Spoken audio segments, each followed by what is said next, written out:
this is for everyone listening. Notice in your first person experience right now, you don't have a head. There is open awareness sitting on top of some shoulders and arms in your first person experience. But I'll go like, Tracy, notice right now you don't have a head. And she's like, yeah, I do. It's right here. I'm like, okay, yeah, you're right. I'll say, Tracy, you don't exist. And she'll say, yeah, I do. Okay. I mean, I can't argue that. Yeah. So it brings you out of your own thinking, your own mind, your own.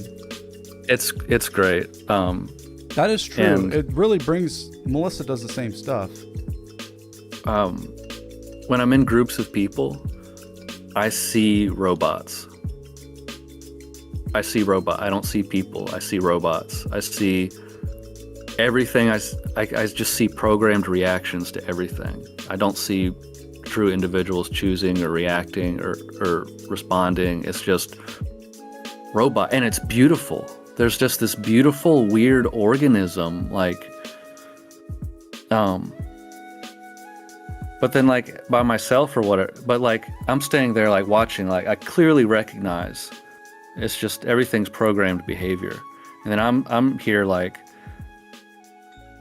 why do I believe that there's something that's not programmed in you? For me? Yeah. It's like there's like this, I can recognize it completely in a crowd. So this is why this, right? You just offered a glimpse, okay? Like a glimpse into this way of being. Because I've had the exact same experiences. I was working at Tomorrowland or some EDM music festival. I was like, and when I was in the backstage area with everybody who's there that's working the concert, and I'm standing in line and I see the exact same thing. I realize that as people are moving through this line, getting their food and stuff, no one knows what they look like in that moment. No one has any ability to see themselves as they are in this moment, including me. We're all just floating heads or floating spaces interacting with its environment. And I saw people chatting and I'm like, there's this, that none of them can see themselves. Yeah. Well, you can't see yourself either. I know. Yeah. And like, I think that's what everything is. Like to me at the time it was a glimpse and it tripped me out and it felt like I was stoned for like 15 minutes. Now it's now it's all I see. Yeah. Like even when Melissa's yelling at me mad, I'm trying, sometimes I like make it worse because I'll start smiling. Like it's terrible. I know. It's I'm hyper aware. I'm watching a robot right now. I'm watching a machine act out its programmed responses. And I know there's something real. And so like when I look at Tracy, Tracy's my big experiment. So like, cause like I can just like stare right at her. You can't do that to a person on the street. I mean, you can, but this bot, I can realize that's a belief system, but there's some belief systems like you just the mind won't let you override. So it's like, but like Tracy, I can like stare right at her and observe. And then I can see the ultimate behind everything. I can see that there's clear awareness. I see me. I can project my being into her, and I'm looking at the female version of me. It's all kinds of stuff. Then if I just see Tracy as an individual choosing, and I'm like, wow, she has her own preferences and likes. And like, I don't know why that's such like a weird thought, but you never get to do that. When do you get to really look into someone else's eyes in that intimate way? Like That's, you're seeing the entire universe as yourself and as itself as something unique. Like, you don't get that. Listen, if we were in the 70s and we were in Oregon, we could be with Rajneesh doing this. Everybody, me, Ionatune, Bird, we could all be doing this if we were with Osho. Like, that's what they did, is like they just said, hey, y'all, look at each other in the eyes. That's the meditation for today. See what comes up. Where's the resistance? What are you resistant towards? Dude, this guy sounds more and more like a scam. Like, we could come up with that. Yeah, but and then you pay us $1,000 a week to stay at our thing. We're gonna have all these. But it's all ephemeral stuff. It's like the moment you start trying to produce feelings or produce experiences, it becomes an amusement park, or it becomes a drug. Or I want to. Eli is spinning behind me. That's what he does in the mornings. Like, he loves just listening to music, and he doesn't have like that receptor that causes him to get dizzy. He doesn't have that whatever function that is. He'll do this for 20, 30 minutes before he gets on the bus and not be dizzy. But here, maybe he's normally dizzy and he's making himself undizzy at the beginning of the day. He is kind of cockeyed. He'll look at you kind of like sideways. But here's a couple questions.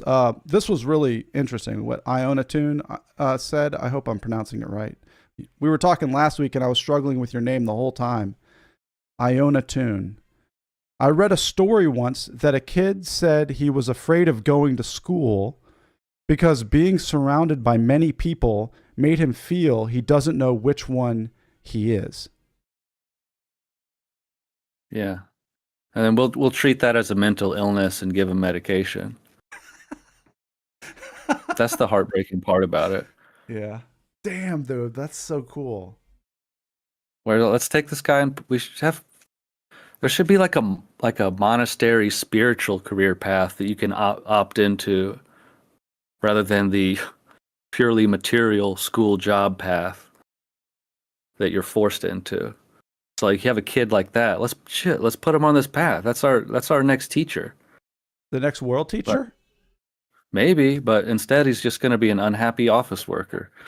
And they're going to teach him what he's seeing isn't real. They're going to teach him not to see that way, that it's wrong to see other people as yourself. And then those same people that taught him that in their 50s are going to be trying to see other people as themselves because they want to get free of the miserable world. Double. Hey. Welcome, dude. For the love of all, give me 13 seconds for something. Something's not happening here, unless I just take these headphones out. So, if you're cool with me just jumping right into it, if you guys can hear me okay. Yeah. I found that really interesting. By the way, if it's not obvious, I think both you, Reed, and Adam are highly intelligent, and it's very interesting watching you guys explore this. The reason I say that is because just like you had implied that sometimes you get frustrated by things Adam says, and presumably stuff Adam says frustrates you, Reed, or vice versa. When I was reading all the comments, I couldn't help but feel like I was just getting lost reading everybody's opinions. And that has been something I've been thinking about all week, mostly because of what Adam has sort of kicked off here with Inside the Mind's Eye. But I've realized that in terms of like studying philosophy or enlightenment or theology, you really do have to narrow your focus as to what the definition of things are. Because I like to refer to what you guys do, and what I often do with people as well, is it's basically like intellectual jujitsu. All you're really doing is trying to explain or exploit a point that, in my own personal experience, hasn't really helped me answer any of the questions that stand out to me as to why I even did this in the first place. Which for me is, why is there suffering? Why am I suffering all the time? Why do I expose myself to suffering? Why do I feel like until I can complete that sort of Ouroboros loop, will I not be satisfied with any answer anybody gives me? We could talk about sound, we could talk about what is consciousness or not consciousness, but even if you gave me the answer the way that I want it, it still won't satisfy me. So I guess my question to you two is, how do you explore through all of that, full well knowing that people are on a different journey, they're at a different chapter in their life. Adam, you're familiar with some of the things going on with me. And how are you going to equip yourself with being able to give solid input or advice without coming off as you're just rambling? You're just saying whatever. You're just giving cookie cutter advice. You're just saying things to have them be said. So it's really confusing because I love the stuff people are asking, but as I said, it's intellectual jujitsu, which it doesn't get anybody closer to any sort of answer. No, so Show. yeah, so I think I'm on the same page with everything you just shared. As far as intellectual jujitsu is a good way to put it, and like so there's different levels to which I'll talk to people. For the masses or whatever, like there's just a natural propensity for my mind to want to refute and deconstruct. Sure. And so it's like I'm not even trying to do anything. It's just what we want to talk about jujitsu with life is finding out, observing what your natural propensities are and finding a way to channel those towards something that's positive and not destructive. So it's like this tendency got me into a lot of trouble in the wrong context. In this context, it's maybe more entertaining or possibly helpful. But if someone, but I'm not going to respond the same way. If someone genuinely is open to something, has some questions, is at some point on the path, wants some kind of guidance, what I say will be totally different. And I'll talk to the individual where they're at, and I think I have a good sense for being able to ascertain what relative level someone is understanding things at, and then speak within that, and then try to, because I've done it for myself. I've struggled piece by piece, idea by idea, reaching like up to where I am now. Not that that's why I see things the way I do now, but I think it's more like just my mind processes and deconstructs in that way. So I have this like, I've worked it out in terms of concepts and ideas. So the side effect of that natural propensity is that I know how to explain things to people who might have certain questions, at least I think. But, and going back to what you said at first, like, yeah, because I recognize that there's kind of not like like what we're talking about, there's not like an absolute truth I'm going to point to. Well, I do in a way. Like if I'm responding to comments on TikTok, like my position, like I'm not getting lost in their perspectives. My position is, what you're saying is false. I don't even need to read what it is. I'm going to try to point back to the fact that what you're talking about, what you're saying it's almost like my assumption is that what somebody is saying is based on a false premise to begin with. And I want to expose that false premise, no matter what you're saying. I'm going to question the fact that you believe anything exists in the first place. Like, let's cut down to the fact that we're using logic, but that anything exists rather than nothing is itself illogical because it implies a effect without a cause. So like logic is a system built on something that's illogical. So like logic itself, it doesn't actually make sense. So like we can go like as deep as we need to, but for replying to the comments. Wait, hold on, Reed. Hold on a second. Does that make sense what he's saying? Yeah, it absolutely does. I thank you for letting me jump back in on that. I think that is why I said the idea of narrowing the definitions, because yes, since you guys play MMOs, Adam knows I've played WoW in the past. You and I could talk about MMOs at a very high level. And if somebody were to not be familiar with the genre, it would sound like it's effortless on our behalf because we have hundreds of hours invested into it. But in order to have that casual conversation about, let's just say, the difference between retail WoW and classic WoW, it takes knowledge to even begin to understand.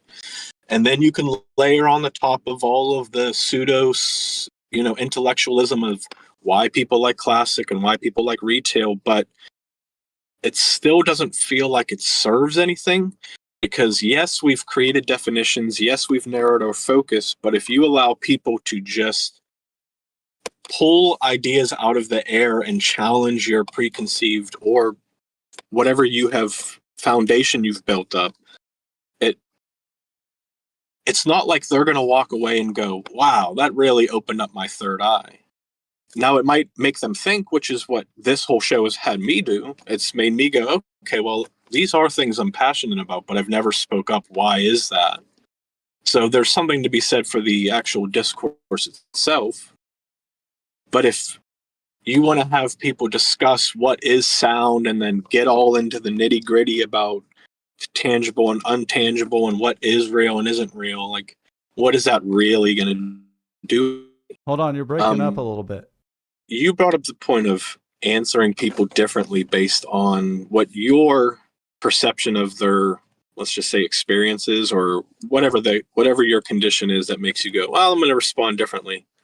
Yeah, it makes me think of, that is literally slipping my mind, that Adam posted on his TikTok. But he talks about how in that book he went, there was this basically people coming up and he was just shooting them down one after another by ripping away at their ego. And somebody who is very intellectual and knows a bunch of buzzwords and can quote the allegory of the cave and all this other stuff needs to hear something more profound and more detailed than some sort of fortune cookie piece of advice. Yeah. Well, the question is, how do you ensure that you're narrowing your focus so much so that you're not getting into that intellectual jujitsu where you're just competing for the sake of exercising your muscle and showing how much you know or how much that person does or doesn't know? Wait, let me take this because this is great. Yeah. There's no fantastic. Way, yeah, there's no way to actually enter into that realm with another person unless they're sincere, and it has nothing to do with me or Reed at all. Like, we could say whatever we say is not going to be the thing that lights somebody up unless it's the thing that lights them up, and it's not because we were the ones that said it, it's just because it got said. So like the idea would be to create a space or that's more like an invitation to examine these things or this material for yourself. That like to take what's being said and exercise the muscle of discernment and test it for yourself. But there's nothing I can really do for anyone. And I learned this through 12-step recovery, sponsoring tons of guys. Like, I can't help someone get sober. The idea that I could say or do something that could help someone stay sober is completely absurd. And it's the same way with this stuff. That's so smart you mentioned that, because as what I would like to refer to as somebody in recovery forever, will always be in recovery. The choice to get sober was my choice, which also so happened to be with just my unwillingness to continue to suffer the consequences of drug use. But ultimately, it was my choice to get sober. And I have heard people give me great advice that I have disregarded because I just was not ready to hear it. I wasn't ready to make that a truth about my life. I wasn't ready to deal with the consequences of shedding some of my old habits.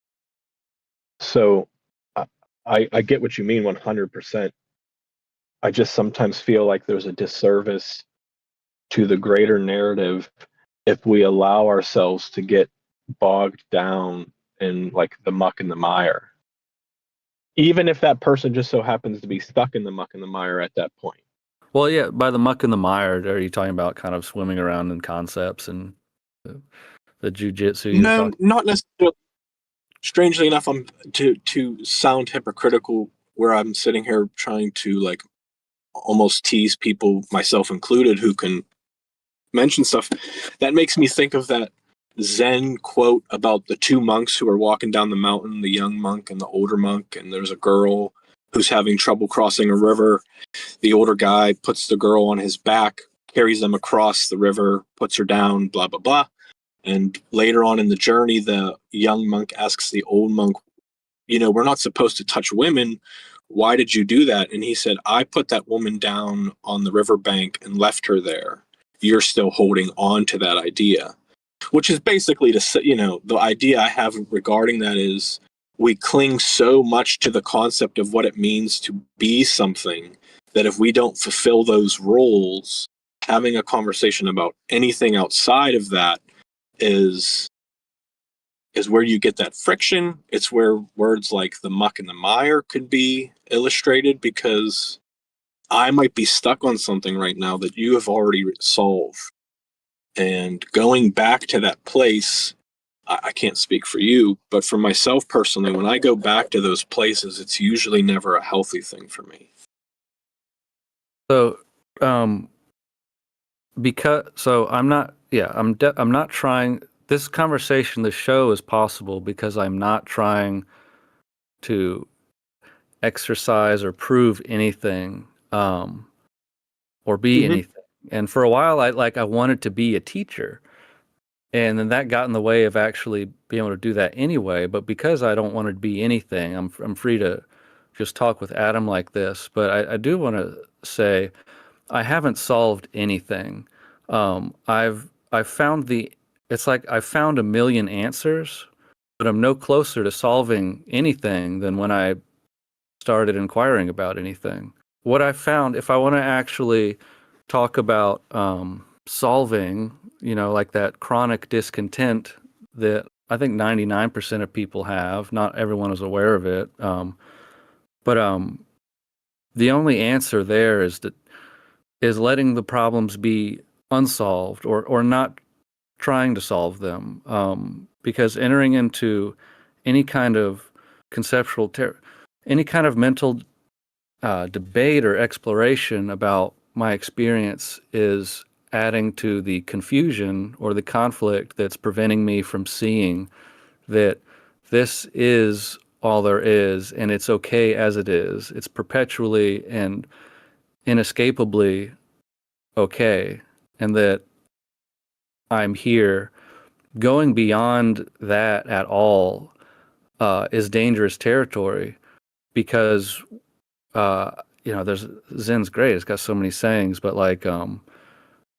there's a saying like it's like if you entertain one thought, then you're already lost. Basically, it's like that. Sure. The first time like an idea pops up, and then maybe I'm not paying attention and I believe in it, that there's real and there's something to do. I could be on a 2-week train of thought before that thing drops, and it it used to be 20 years, 2 years, whatever. Who knows? Once you get on the mental train, who knows when the next stop is? But yeah, what? Go ahead. No, you go ahead.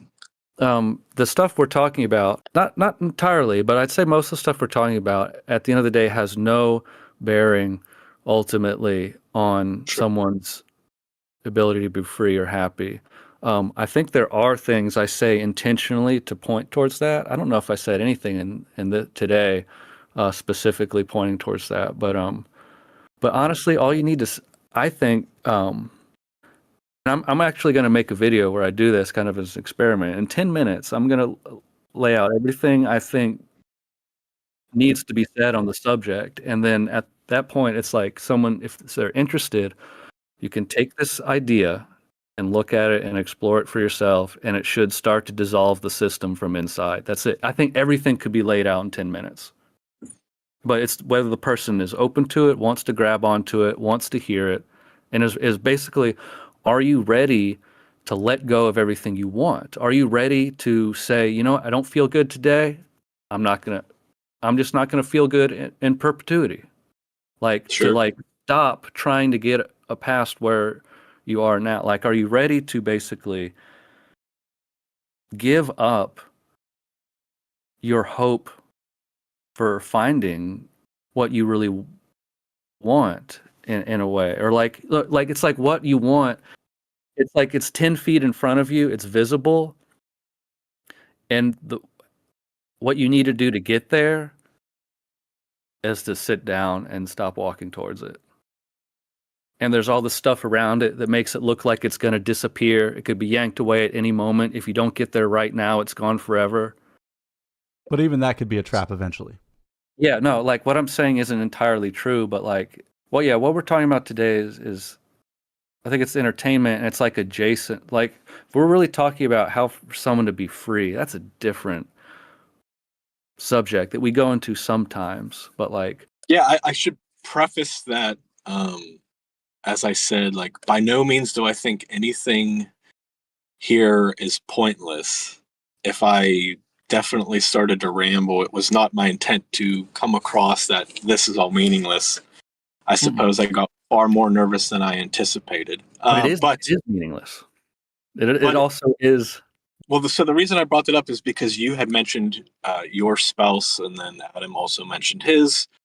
It makes me think of a conversation I had with a customer I had a long time ago, where his aunt is your, like, let's just say, cookie cutter, like, middle income white woman living in suburba. She works a 9 to 5. She goes home. She loves watching The Survivor, and she is probably more enlightened than you and I may ever be. And the conversation that him and I had was, well, then, as artists, quote unquote artists, what is the point in all this suffering if all you had to do was work a 9 to 5, watch Survivor, and you're at more peace than I've ever seen? I'll never be able to obtain that because it's almost like I've deliberately made this complicated for myself, as opposed to just letting it all go. So that's why I said what I said about, like, narrowing people's focus, because if you just let people go off in any direction, they'll just wander forever, even if it does bring them back to the source. Not that I am implying Adam or you, Reed, or even myself should be a teacher, but it is almost in our best interest to always make sure we're kind of cattling people into the right territory instead of getting bogged down with hypothetical things that don't really mean much. Because as you said, your girlfriend can look at you and go, but my head is right here. Like, what are you even talking about? So I appreciate everything you just shared. And I want to, Sure. Bruce Lee's philosophy of Jeet Kune Do, or the style of no style. It's essentially every individual's responsibility to discern for themselves. In my mind, the point of philosophy itself is for an individual to learn how to exist with what they are. So your friend's aunt who can go home, watch Survivor, and be totally content, like, that's the way her body, mind, organism is wired for its own ultimate experience of contentment. That's not how mine is. I need a bunch of weird philosophy, esoteric shit. Sure. Like, I realized this quickly when I was like, if I were to expect that someone could achieve enlightenment or awareness or insight the way I have, I would expect them to shoot 100 grams of heroin every week. Like, because that was my story. Like, I did that for a year and a half. So, like, every single person is coming from somewhere completely unique to their own body, mind, experiential conditioning perspective. And I think the point of philosophy itself is the process of learning how to experience well-being with yourself. And no one can do it for you. Like, I can't do it for anyone. Yeah, that's actually smart. So I don't know. I think I'm going to guess with this aunt that seems to be enlightened, and then the artist friend who seems to be suffering. I'm going to guess he spends a great deal thinking about how he feels, why he's suffering, and how to solve it. I'm going to guess that aunt has never thought about it in her entire life, about, am I discontent? Why am I discontent? And how to, she's not trying to think. She's not, I guarantee you. Well, to you can always connect everything. That's why I made that reference last week about if a tree falls in the forest, doesn't make a sound. There are so many things that are interconnected that take observation or perception or consciousness to even begin to examine. And once again, having a concrete definition of what those are might allow you to stop second guessing why things feel the way that they do. If that makes sense. Adam said, shooting 100 grams of heroin, which I units, can't even change it to units, because I would be dead. I'm not familiar with the heroin game, so it doesn't matter how you get to level 60 in World of Warcraft as long as you get there. So I could pay $80 right now and get boosted to 60. I could start a series and get to level 40 and be absolutely tired of doing it, but force myself to do it. I could take 6 years to do it, but at the end of the day, I'm still going to get there. My story for how I got to 60 might be different than yours, but I'm still at level 60. Well, so during the time in my life when I enjoyed Warcraft the most, this was a long time. This is back when it wasn't some re-release or something. It was live. I think I got to level 52. I never got to max level. I'd never experienced max level in any video game until I'd gotten older, gotten sober, and gotten concerned about like achievements or something. But like I don't know how I didn't get to max level and play it as I would just like hang out and at the city, and I don't know. But I got to level 52, and then I went to rehab in California. That character is still level 52, even though I have access to the account, and I've made other characters max level since then. But it was my goal for playing the game was not to get to max level. And I'll tell you, the number one thing that has impacted my ability to enjoy a video game is having these ideas about what I'm trying to achieve in the game. But at the same time, I don't know if that's true, because I always had a goal or something. I was going to make 100 gold. I wanted to go make 1,000 gold. I wanted to level up this skill. I don't know. Yeah, I mean, you brought up a good point. Like, I'm level 60 with the paladin, and I still just run dead mines because it's safe, easy, and I don't have to do anything. Yeah. And if you tell me that's what my end goal was at 60, I'd say, no, it's probably to do something better than that. And to run dead mines, I didn't deliberately get to 60. That was just so happens to be where I'm at and what I myself. Yeah. So, but yeah, that's actually a great way to put that, is the end goal doesn't always have to be some sort of finish line, which Adam and I have spoken about in the past. Like, there are so many pieces of media that I just have not finished because I get to a point where I go, you know what? I'm done. Yeah. I don't know. I kind of want to refute what Adam said about philosophy being, well, you said something about it being useful. I said the only point of philosophy is for a person to learn how to exist with themselves. That's the point of it. I think any philosopher is an individual working out their own brain. That's it. I don't think it necessarily applies to anyone. It's not about finding a universal truth or anything. It's that person understanding their own experience, which I don't even think is necessary to be content. I think, I'm not sure if it actually, because like I said, I don't know if my philosophical exercise and understanding and ability to explain the stuff, if all of the insights I've had, have any of them have ever moved me a centimeter closer to actually existing comfortably in the present moment. An insight will temporarily kind of make that process stop, because it's like found an answer, but that process will start up again because it's still looking for a new answer. The mind is just, we're on the inside watching a mind work itself out, and whatever conclusions the mind reaches, I'm not sure are even relevant to us. Yeah, I don't think even sorted it out for myself, I'd be any closer to whatever our truth I think there is. You could give me all the answers, like I said earlier today, and I'd still go, but what about that one thing from 600 years ago? What, can you answer that? And that will solve. We don't want answers. We want to find answers. Yeah, I mean, people want to find, but it's always that's the go ahead. that's the bind. That's the problem. People don't actually want answers. We want to be seeking an answer. Like the seeking is what we want, not the finding. We want to be seeking. I disagree. Not for people who've ended seeking.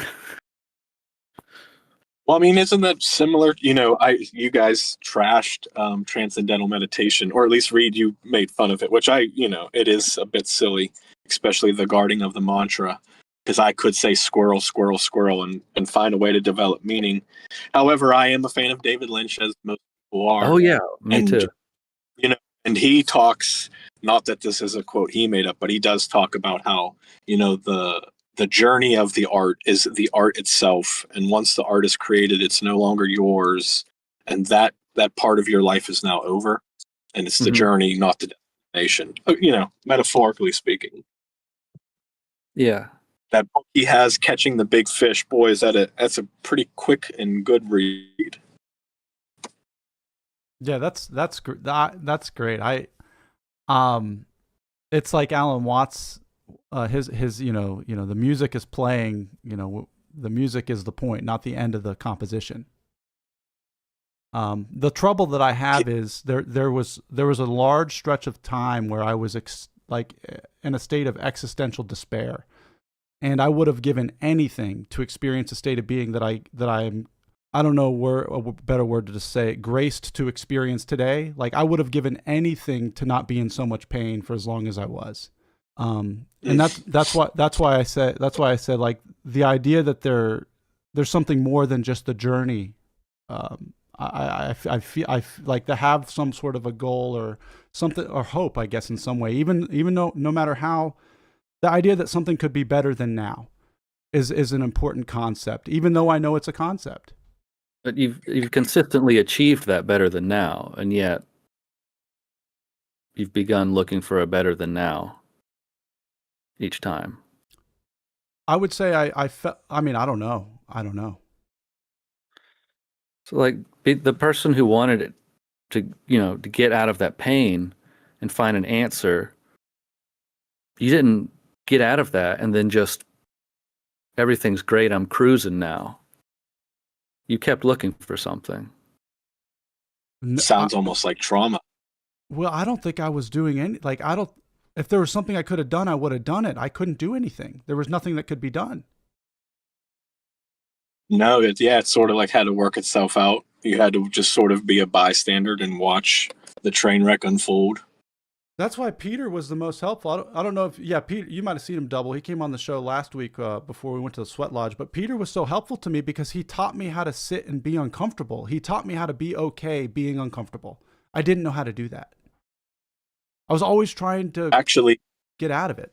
Peter was the first clip I saw of any of the stuff you did, and I'm like, wow, this guy seems to have figured it out. And then Reed, Trash, and Transcendental Meditation was the second clip, and I'm like, these guys are pretty fierce. But sorry, I cut you off. You were talking about Peter figuring it out and learning how to live in the nothingness of it all. Yeah, he had a saying, and we did a podcast called "The Benefits of Staring at a Wall," and he had this wall in his apartment that he would just, when he would feel things that were uncomfortable, he would sit and just sweat it out basically by staring at a wall. And he would explain it to me like all his answers, all the problems, everything was found, all the answers to everything he could conceivably have issue with is solved by staring at his wall. And I finally got it, and I didn't get it for the longest time. Like, I just got to sit and I got to be uncomfortable. Like, I can't, and this is where I agree with Reed, the trying to be anything other than I am is what's causing the pain. Yeah, continuing to facilitate it. If your method is, I'm going to sit with this, you're still not accepting. You're not being with it. You're still responding to it in a way you hope will have some kind of effect. Which is a great point, because whatever it was that Peter did for me was for me based on that moment. And I met with him every week. So it was a continued conversation. So it changed and it evolved, and there was no one thing that fixed Yeah. it.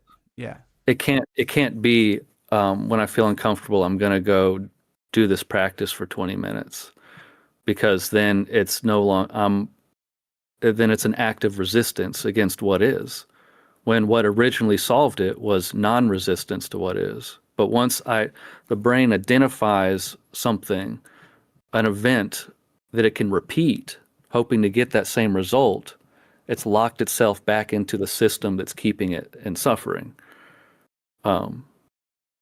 So if the answer is have no answer, the first time that works, the brain's going to be trying to figure out how to have no answer, which is seeking an answer. That's why insight doesn't lead to lasting relief, because once the insight is recognized at having provided relief, like my brain will try to reproduce it. I'm going to contemplate on this topic again. I'm going to sit down in front of this dresser holding this green crystal 10 times in a row, because the last time I did it, I had all my shit dropped. So therefore, it won't work anymore. Or it works like 2 or 3 more times, kind of. But Like that's Warren's, what's that Warren Zevon song? My shit's fucked up. The shit that used to work don't work no more. yeah, Yeah. because what we think worked wasn't actually what worked. The idea we think actually provided relief, it wasn't the idea, and it wasn't the thing we learned. It wasn't actually the insight we had. It was something deeper and behind that we can't conceptualize or label as cleanly.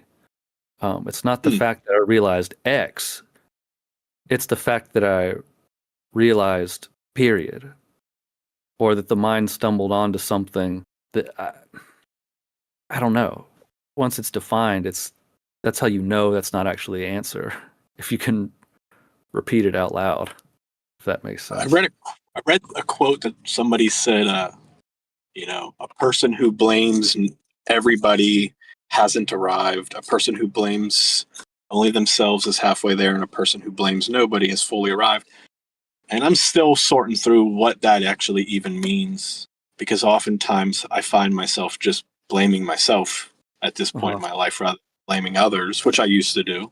So there's an evolution there. Yeah. I'll be interested to see what that looks like if the final end game is blaming no one, because I can sit here and tell you I blame no one, but to truly embody that feeling, I don't feel it. It's just fake it till you make it.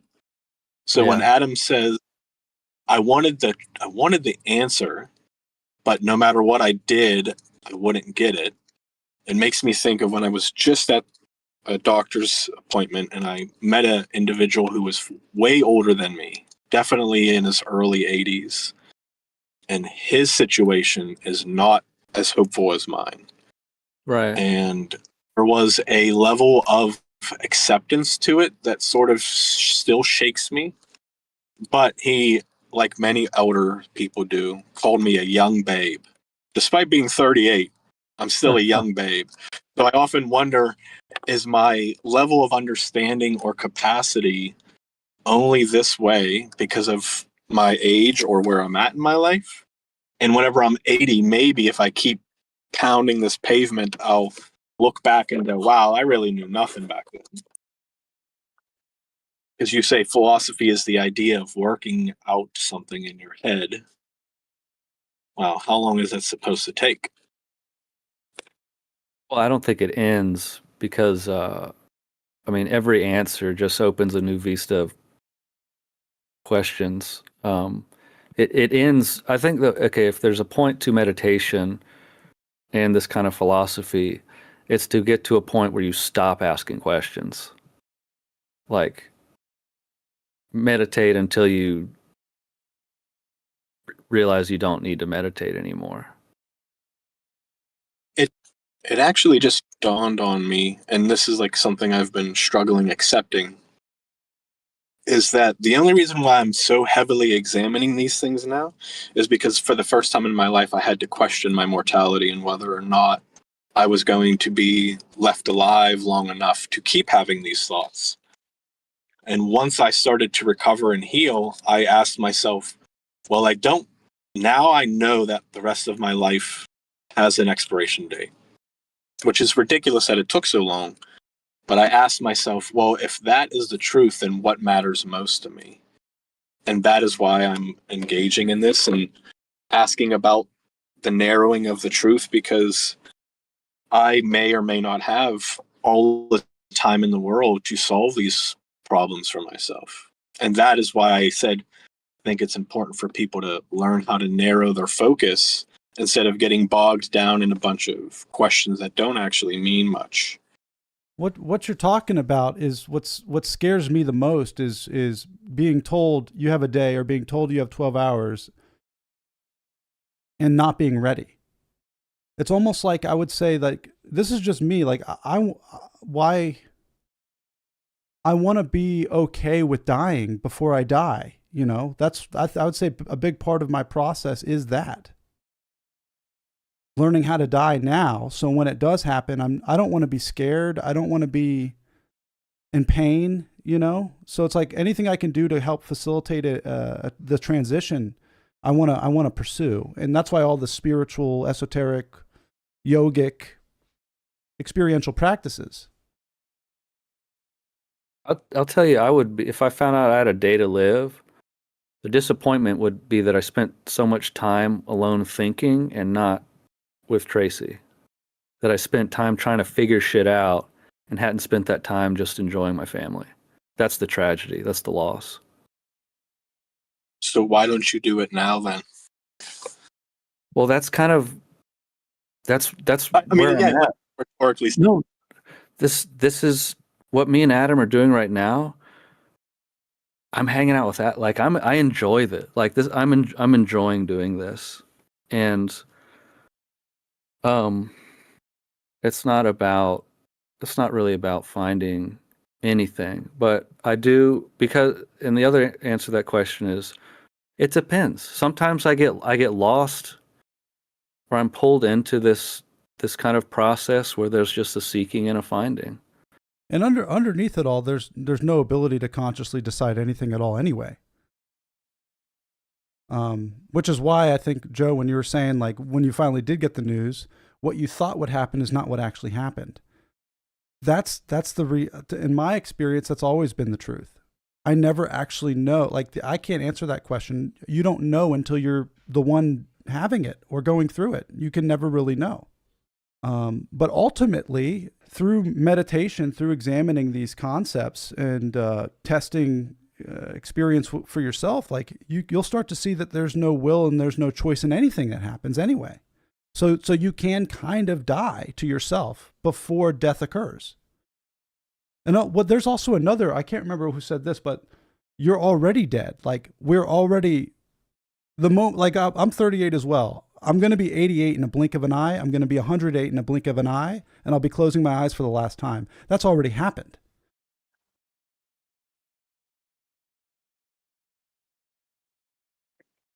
Well, I'm going to get there and go like, oh, wow, I was just talking to Joe and Reed. Like, how did I get here now? Sure. I mean, yeah, 2 decades ago feels sometimes like a week ago. Other times it feels like it never happened, but yeah. It's still going to be this seeing, this consciousness that's present. And then here's the thing that's really started to blow my mind is when I start to recognize, like, when Adam dies, that consciousness continues on through Eli, Melissa, you, Reed. So who I really am actually doesn't die. And like when I heard teachers or yogic masters say that, I was like, I can't, no, because they've actually never faced death. They don't actually know, like, they're saying that, but like, wait until you're actually dying and see how that concept's going to work for you, how it's going to make you feel like. But there's some, through examination and like looking at it and playing around with it, I don't think it's entirely wrong. I mean, isn't that the point of like philosophy and theology, is that you are tapping into some sort of permanent truth? And that's why some of these things feel so powerful to people, is because when they hear it, they're tapping into something that is ancestral, something that is divine, something that could be potentially inert inside of us. I think in a lot of ways, philosophy and theology are ways of avoiding tapping into that and staying as a mind trying to solve everything. I think it can That's point to why that, but that's the jujitsu. You have it's to have like, you why dinosaurs existed to understand why God exists or something. yeah, Sorry. it's the lucky individual or the fortunate individual who like hears some kind of philosophy or theology and it's able to point them directly. The thing is, if you discovered this, you'd lose interest in talking about this, but then maybe you'd regain interest in talking about, like, I like talking about it with Adam because I don't take it seriously anymore. I don't think I'm going to actually work out, or there's something I'm going to find. If I gotta, like, I'll watch a Krishnamurti video because I don't know why. I just did the other day, but I used to watch the videos all the time trying to get something from it. What were you trying to find when you were watching Krishnamurti videos? Wanted to feel better, and then some guru bullshit dude said something about enlightenment, or somebody did, or someone said it's something about no self, or like there's all these concepts, or like freedom, like happy, like you'll be happy if you realize this or that. Like I heard all these terms that sounded way better than what I was currently feeling or doing, and I was like, well, I want to. So apparently, I gotta. These teachers have it. These books have it. These concepts are related. This practice, this meditation, it all seems to be related somehow. And then I started getting some kind of results or like insights or experiences and stuff that seemed to be related to these kind of practices and ideas. And those were preferable to whatever I was had been experiencing prior. But it was just, I was unhappy because of reliance on external things and circumstances and like a seeking to get out of where I was. And then that just transformed into a spiritual version. So now I'm seeking an insight. I'm seeking a result from meditation. I'm waiting for Krishnamurti to say the right thing to really make the bottom fall out of the bucket or whatever. Could that be similar to how Adam was describing hitting a metaphorical wall and enjoying that friction? Because once you hit that wall, the bottom falls out and you sort of, as he said, you open up a lane to another way of thinking, which is just ad infinitum. It just keeps going. You keep opening up lanes and lanes, and then you're on a 800 lane highway heading down to the cosmic unknown. But is that what you're implying? Like there's this level of unknowingness that when you do know it, it's kind of exciting because it opens up a new level of unknowingness, rather than if I just gave you everything all at once, you just go, okay, I guess I'll get into model airplanes now. It's like, that's enlightenment. You can finally fucking enjoy your model airplanes. I'm not kidding either. It's like you can stop thinking about this bullshit and just go build some models. For me, it's like it's not introducing a new exciting vista of thought or anything. It's like more of like to the ego, it feels like a disappointment because I don't do anything and I don't get anything. And then in that, I find it's like, that's what I really want. That's not what the ego wants. The ego doesn't want presence. It doesn't want peace. It wants money. It wants the future. Money, it wants power, the future and the past. Everything it can get its hand. But it wants ideas because it's an idea itself and it doesn't have hands to grab anything. So like it can grab onto ideas, but that's why it's never satisfied, because an idea is not of substance. But it can't have this pen. It can have the idea of holding this pen. I think this shows what happens when someone like me is shadow boxing in an apartment for 20 years and never really exercising with other people, which is that I also am not good in arguing with people. I don't want to do that. But it's clear that like you have to have these conversations in order to have a better understanding. No amount of me listening to Alan Watts on repeat is going to actually give me a better perspective than talking to people who are here now exploring what I'm exploring. Even though Alan Watts does say some pretty powerful stuff. I completely agree with that. Like it can't be done alone. It has to be done in relationship. Well, for me at least. Other people have different ways, but I feel the same way. Kudos to them who can do that on their own. Like they are stronger willed than I will ever be. I think that Every honestly, though, I don't think do you think about Franz Kafka? And you think about who's the other author, the guy that wrote Confederacy of Dunces? Like these people died sad, Tesla, sad, alone, miserable, but because they were Mhm. isolated themselves with their thoughts to crack the code of reality or express some deeper level of truth. Like, I don't know if it can be done alone, or it should be. Well, that's that whole idea of like you can't really achieve something without sacrifice. You can't casually, play World of Warcraft. I mean, I guess you can, but But think about that. Think about what like they were trying to achieve. Like they were trying to achieve truth, but what Reed was referencing earlier, the thing that's doing the trying is the thing that needs to die. Well, the thing that's doing the trying is irrelevant to the whole thing. it's irrelevant, but you also can't let it die until you examine it, which does make it relevant. It's that whole like observation thing. Is that what you're saying? Well, Like you got to ego, but you have to first acknowledge the ego before you can actually kill it. no, I think it's more like believing that the thing that's seeking and what it needs matters at all is kind of Sure. the bind in the first place. The ego doesn't need to be destroyed. It's not, it just nothing needs to. It doesn't need to be addressed in any way. It's like of this will make me feel complete if I have this. If I, that whole system. The idea this will make me feel complete. The me that's not complete. The me that wants to find what's going to make me complete. That's all part of the same package that can actually be set aside, but we think that's us. But really, it's just kind of some background headless programming running that just refers to itself with the label I or me. It's like it's like ChatGPT. It can say I and me, but there's not an entity behind it. It's a program responding that uses self-referential language. That does not mean there's actually an entity that ChatGPT is. That's our mind. That's us. We're an AI model that uses self-referential language.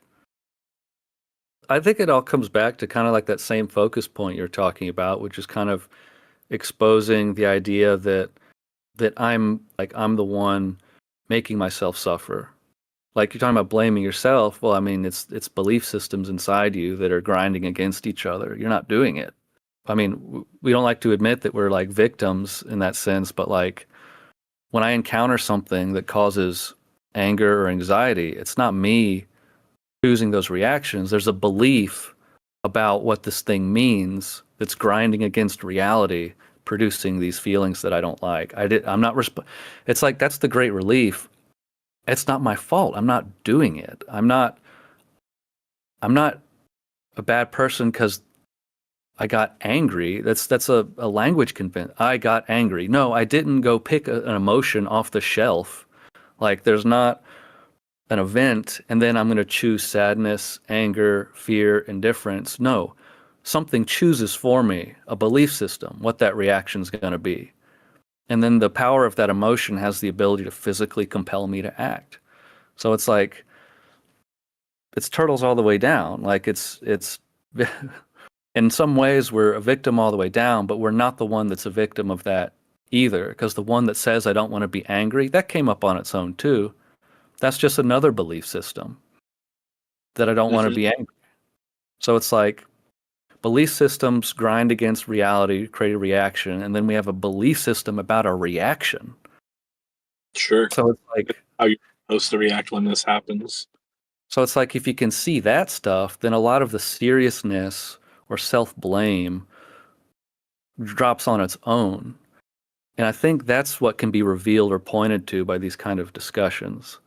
It's like kind of sit with that, let that inside, chew on that a little bit, and then the only real freedom that's possible is freedom that comes on its own. Like you can't drop thoughts. For me, thoughts drop on their own when there's just a simple recognition that's not my thought. The opinion drops when I realize that's my mom's opinion. That's like I heard that growing up. And so I'm judging this person based on a standard I was taught. when I'm not interested in any of that. I don't even want the opinion. That's not. But if I try to fight it because I think it's mine and I need to change it, it sticks hard. It becomes an immovable rock. But if there's the recognition that's not mine, I lose interest. Like if your car gets scratched, I don't have it's not mine. If my car gets scratched, there's a big problem. Sure. There could be two cars sitting side by side. Both gets. I see your car scratched. Whatever. Like Paul Hederman talks about that. You've got money, health. He says, I'll change the meaning of these words drastically by just adding a small word in front. My money, my health. Now there's a huge fucking problem. There's $100 on the ground. It's yours. Okay, if it's mine, I got to get that. But if that can, that on its own can like infiltrate the mind and start dissolving some stuff. But you can look at that and you got to say, is this true? Because if it is true and it's believed, it has an effect.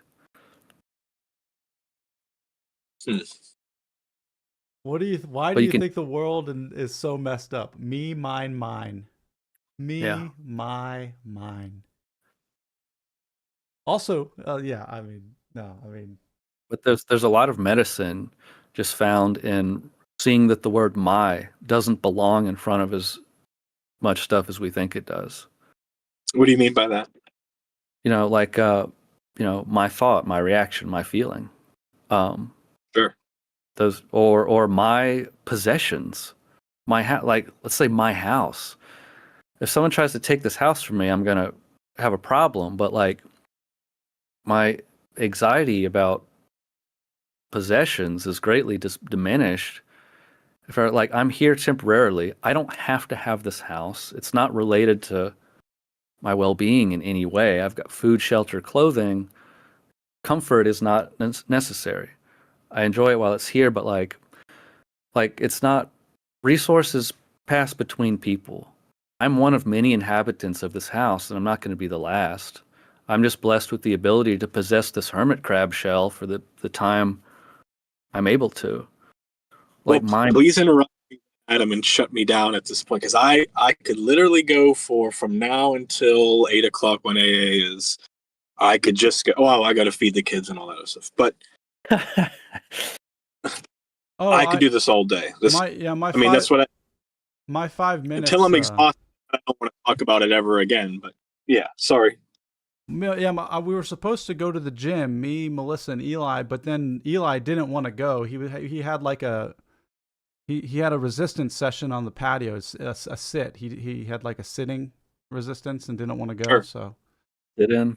Yeah, I have a family member who deals with I guess what would you call it, special education children, and I have through osmosis learned a lot that you would have never even considered until that's part of your life, which is actually interesting, because what you just said, Reed, was about being a hermit here in the house that you occupy, and you said that you don't. Can you clarify so I don't misquote you? You said you don't really need these kind of creature comforts.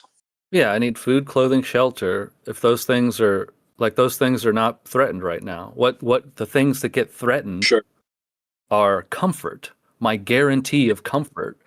Like that I know that I can be okay without living in the lap of, essentially modern first world luxury. So like I don't have to hold on. Yeah, go ahead. Can I interrupt you? Are you sure of that though? Yeah. I did a wilderness program because you probably are stronger willed than me, and this is that part where I said, Adam, please shut me down if this is too much. Like, my life prior to having cancer was very comfortable.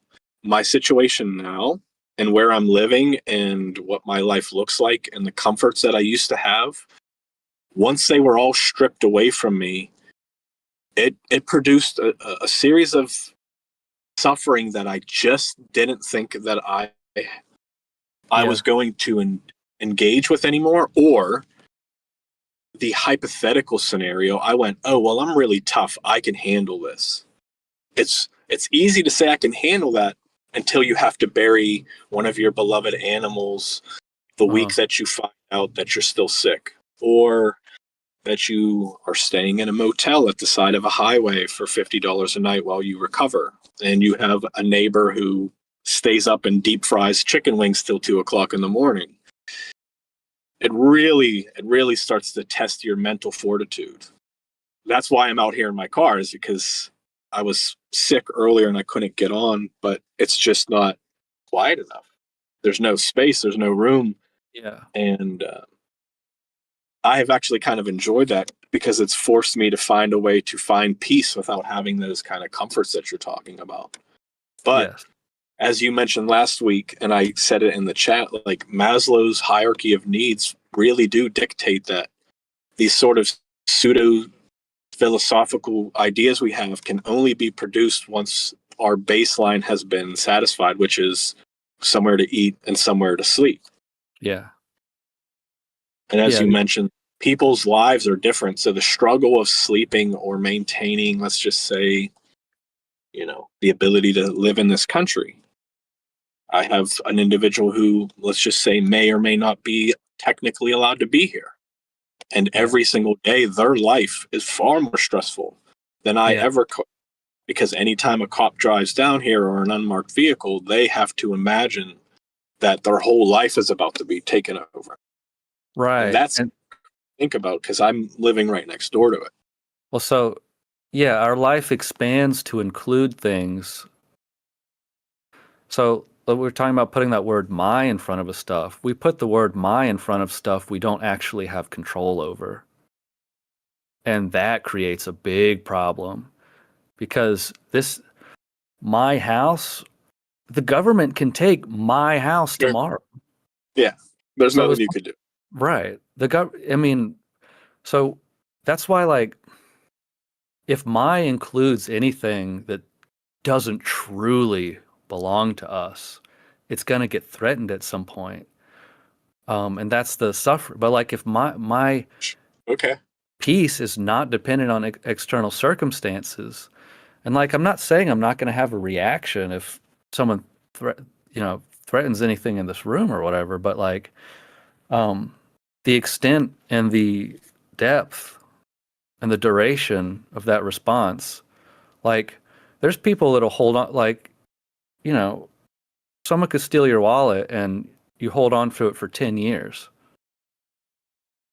I guarantee you, if someone stole my wallet, I am going to be inconvenienced because I need to get like a new ID and stuff and cancel some cards. So my time gets taken up by some stuff I didn't want to do, but that's it. So it's the introduction of "my" that causes the suffering. I think that's part of it. I think that's... But it's not really the "my", it's the association you're putting to the "my". It's the attachment to it. So like... The attachment. Not the actual "my", it's the attachment. "My" is hold on. Wait. Hold the thought. I'm listening, but I'm trying to take care of it. But the final level of this that Reed's describing... Sorry, I just ran over here from the kitchen. The final level of this is Jesus on the cross, looking up to the sky, saying, "God, why have you forsaken me?" The last thing to go is the body. So non-attachment is the message. But one cannot become non-attached to one's body until you're on the cross, staring at the sky, wondering, why have you forsaken me? Continue.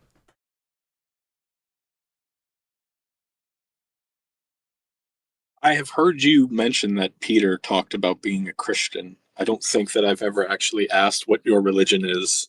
Neither you read it. Are you comfortable enough talking about that? Yeah, you know what I realized? My religion is Christianity simply because I am a white Western male and I was raised in 21st century America. That is my conditioning, that is my psychology, and that's simply my religion. Whether or not I practice it or give as much thought or belief is irrelevant because that is baked in to this brain. And worshiping at a Hindu temple is not going to make sense the same way it means as going to a church. I might enjoy it more, but like the fundamental ideas that have been programmed into me are about the God, or about the Christian God. And you can move past that or let go, but like as far as conditioning goes, that's my religion. I go to the church in town. I don't go to the Buddhist temple.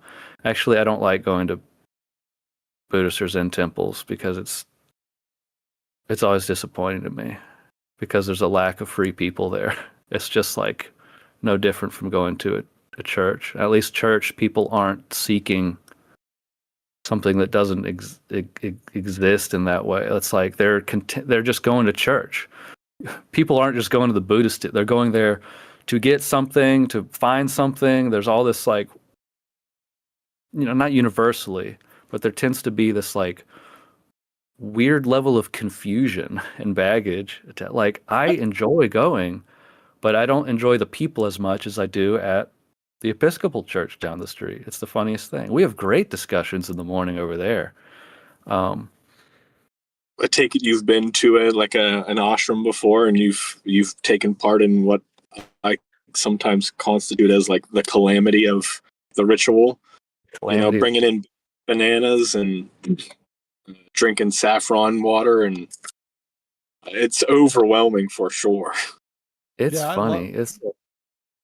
I'm into all that stuff now. At the time when I was trying to find people that could communicate the way we are right now.